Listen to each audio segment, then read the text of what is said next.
La version 17.4 du livret scolaire unique apporte quelques nouveautés comme la possibilité de supprimer les bilans et les attestations.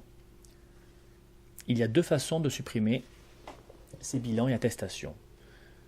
Soit on se rend directement sur un bilan que l'on a édité et on a la possibilité avec cette petite icône en haut à droite de supprimer tout ce qui a été saisi précédemment.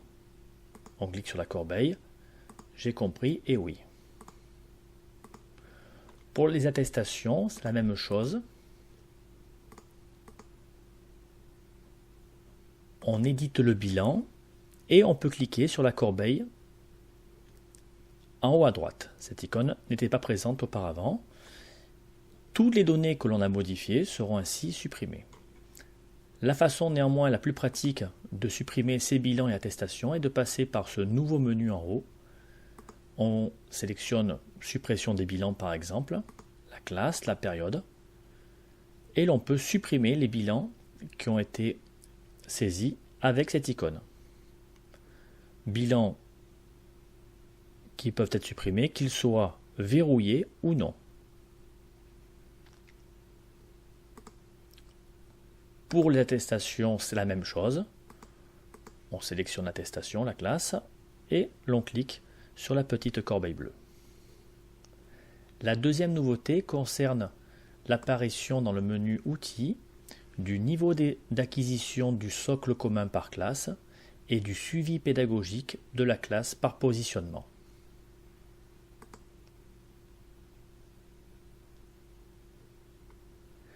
Ici, après avoir sélectionné la classe, apparaît pour l'ensemble des élèves de la classe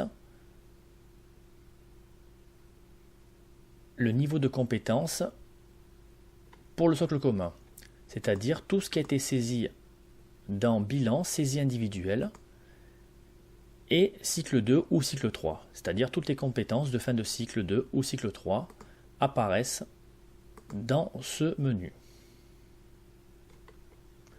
On survole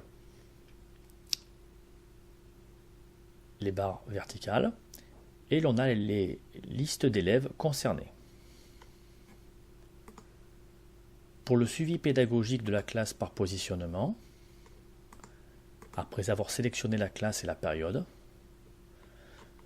là aussi l'histogramme nous donne la liste des élèves concernés en survolant les barres. Et l'on va retrouver donc le niveau de compétence pour chacun des domaines, en fonction de ce que l'on a saisi dans les bilans périodiques. La dernière nouveauté concerne en fait les classes multiniveaux. Si un élève